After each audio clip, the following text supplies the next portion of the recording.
मित्रों, हमारा ब्लड अगर ये ब्रेन में जम जाता है तो पैरालिसिस करने की क्षमता रखता है या मृत्यु होने के भी चांसेस बन जाते हैं।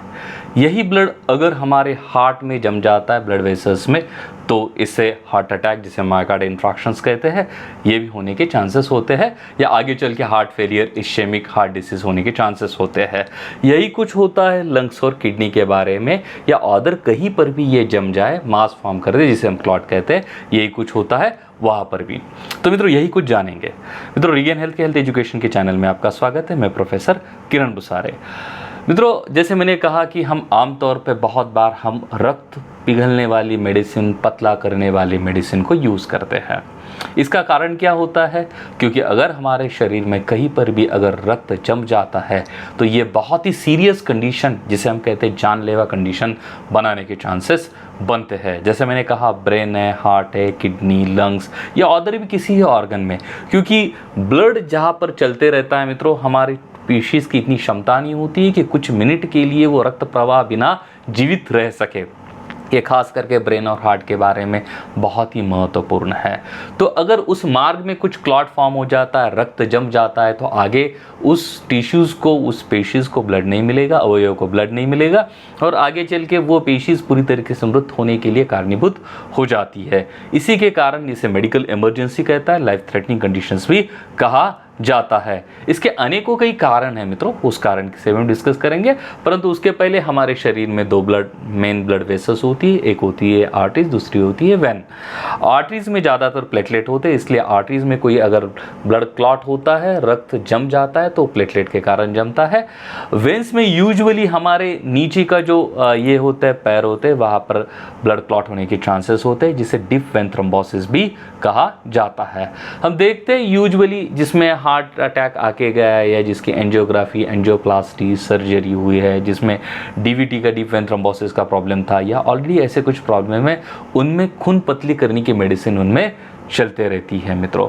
तो इसका कारण क्या है? क्योंकि हम नहीं चाहते ब्लड पे कहीं पर भी क्लॉट बन जाए, रक्त पिघल जाए और उसके कारण कुछ अनवांटेड समस्या प्रोड्यूस्ड हो। तो क्या होता है मित्रों, अगर रक्त एक जगह पर भी जमा हो जाए और यही रक्त अगर जमा होने वाला जो मास है वो एक जगह से दूसरी जगह पर जाता है तो उसे हम एम्बोलस कहते हैं। एक जगह पर बनता है तो जिसे साइंटिफिक भाषा में थ्रोम्बोस कहा जाता है, और वही अगर एक जगह से दूसरी जगह पर ट्रैवल करता है, मूवमेंट करता है, जाता है, तो उसे एम्बोलस कहा जाता है। तो यूजुअली हमारे बॉडी में ऐसी प्रक्रिया होती है जब आवश्यकता होती है रक्त जमने की, जैसे कि जख्म भरने के लिए, उंडीलिंग जिसे हम कहते हैं, तो उसके लिए रक्त जमता है, और जब उसकी आवश्यकता कम हो जाती है तो ऐसे कुछ केमिकल, ऐसे कुछ पदार्थ रिलीज होते हैं जो रक्त को जमने से रोकते हैं। तो इसका संतुलन बना रहता है, परंतु ये संतुलन अगर कम ज़्यादा हो गया तो उस प्रक्रिया में हाइपरकोगुलेशन जिसे हम कहते हैं, रक्त ज़्यादा जमने लगता है। ब्लड वेसल में अगर मार लग जाता है तो भी ऐसी कंडीशन होती है। और ऐसे कौन से कंडीशंस है, जैसे वृद्धाप अवस्था, जिनकी एज ज़्यादा हो गई, कैंसर पेशेंट्स के लिए है, बर्न्स पेशेंट में ये होने के चांसेस बहुत ज़्यादा होते हैं, जिनमें ट्रॉमेटिक कंडीशंस है, मार लगा है, उनमें डायबिटीज़ की कंडीशंस हो सकती है, स्मोकिंग हो सकती है, या जिसमें एस्ट्रोजेनिक इफेक्ट ज़्यादा आ गया, जैसे लेडीज़ में कई बार होता है, या एस्ट्रोजन कॉन्ट्रासेप्टिव जो लोग लेते हैं। तो ऐसे कुछ कंडीशंस में क्या हो सकता है कि ब्लड ज़्यादा जमने के चांसेस होते हैं। तो जैसे मैंने कहा, एक लाइफ थ्रेटनिंग कंडीशंस है, तो जिसे रोकना बहुत ही महत्वपूर्ण होता है। आमतौर पे कौन से मेडिसिन इसके लिए यूज़ किए जाते हैं? तो हमने देखा है मित्रों, एस्पिरिन, डायपेरेडिमोल, क्लोपिडोग्रेल जैसे मेडिसिन हम लेते रहते हैं। ये साइंटिफिकली इनको एंटी प्लेटलेट्स कहा जाता है, आम भाषा में रक्त पतले करने वाले मेडिसिन्स कहे जाते हैं। तो ये क्या करते हैं, जो प्लेटलेट्स होते हैं हमारे शरीर में, जो एक जगह जम के एक मास प्रोड्यूस करने के चांसेस होते हैं, उसे रोकते हैं।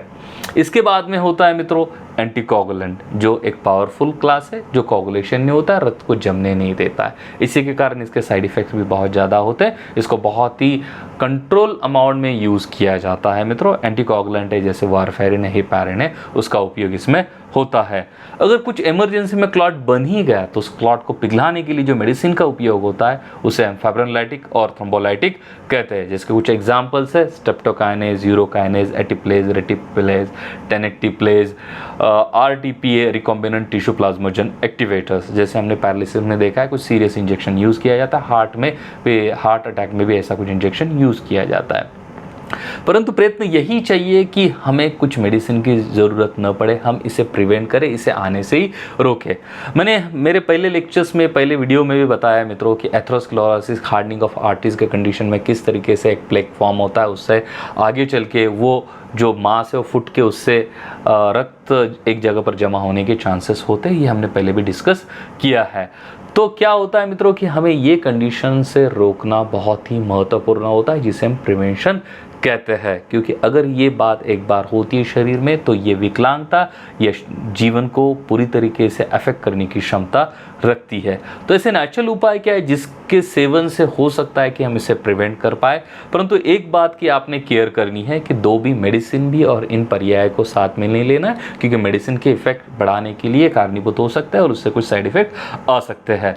तो जैसे शहद है मित्रों, हनी को हम जानते हैं, हनी एक नेचुरली लिपिड के लेवल को कम रखता है, ब्लड की विस्कोसिटी, ब्लड का फ्लो मेंटेन करता है, जिसके कारण ये बहुत ही प्रमाण में यह इफेक्टिवली क्लॉट बनने से रोकता है, रक्त को जमने से रोकता है। एक इफेक्टिव रेमेडीज मानी जाती है मित्रों।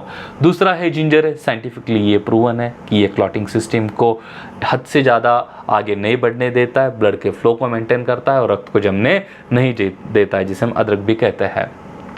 लहसुन है मित्रों जो एंटी हाइपरलिपिडेमिक्स है, लिपिड के लेवल को अगर हम कम करके रखते हैं तो नेचुरली ब्लड को हम जमने से रोकते हैं, तो इसमें ये इफेक्टिव है।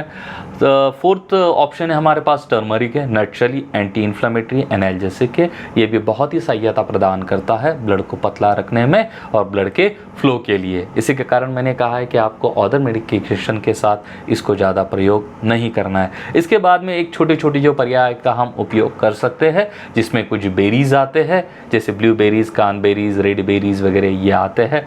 और एक इफेक्टिव पर्याय जिसे हम मानते हैं, ऑप्शन मानते हैं, वो है पाइनएप्पल्स है।